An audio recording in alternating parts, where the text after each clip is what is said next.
Congress party అధికారంలో ఉన్నప్పుడు cylinder rate ఎంత ఉండమ్మా? 400 ఉండే కదా, 400 అవుతానా చెప్పు. కాంగ్రెస్ పార్టీ సర్కార్ మీద బీజేపీ అధికారంలోకి వచ్చినాక ఎంత అయింది? 1200 అవుతుంది. అంటే ఒక్కసారి పూగుర్తు వస్తే 412 అయింది.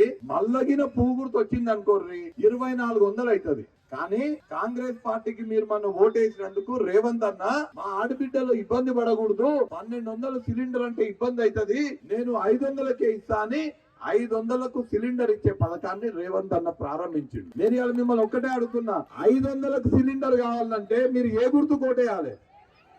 అంతే కదా, జై గుర్తు కోటేసి నన్ను గెలిపించాల్సిందిగా కోరుతున్నా. హస్తం గుర్తుకు ఓటేసి నన్ను ఎంపీగా గెలిపించి ప్రజాప్రభుత్వాన్ని బలపరచండి.